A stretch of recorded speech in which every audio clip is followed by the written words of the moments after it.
nagbibigay ng tulong sa tao, maganda po yan. Tanggapin nyo. Pag binigyan kayo ng 5,000, humingi pa kayo ng 10,000. Pag humingi ng 10, humingi pa kayo ng 20,000. Pera naman natin yan.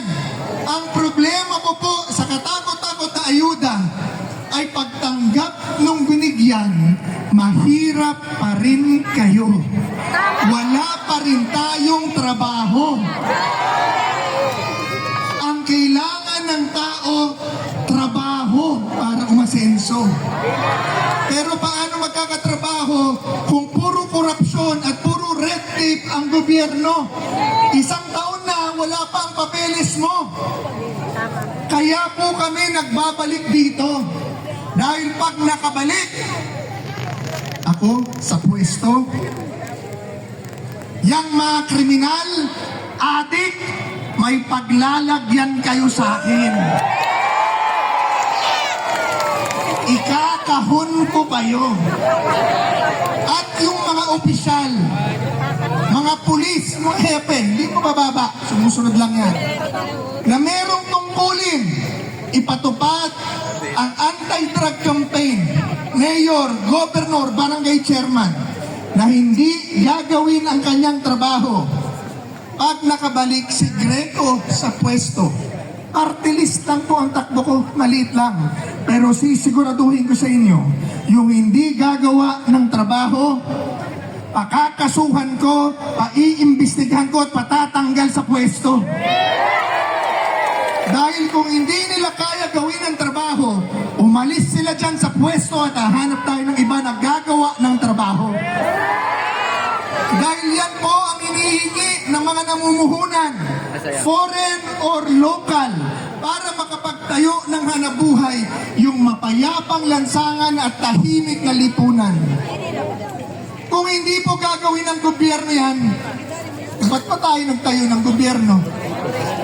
Kaya ho sa May 12, alam nyo po, pinag-iinteresan na nila, dayain ang eleksyon. Papayag pa kayo? Tayong pumayag. Dahil gusto natin ang pagbabago. Taas ang kamao sa gusto ng pagbabago. Mga kababayan, mga kapatid, kailangan tayong bumoto ng tama. Pag-isipan po ninyong mabuti kung sino ang inyong boboto. Kunin nyo ng kunin nyo pinamimigay na pera ng gobyerno.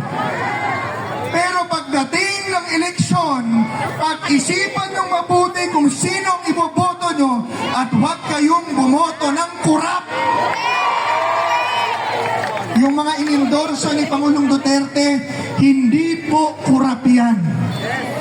At yung sobra-sobrang kapangyarihan na ibinigay natin sa Kongreso, sa Pangulo, at sa pulis, babawasan at tatagain po natin para lumaya at gumaan ang buhay ng Pilipino. Itutulak natin ang federalismo muli sa ating bansa.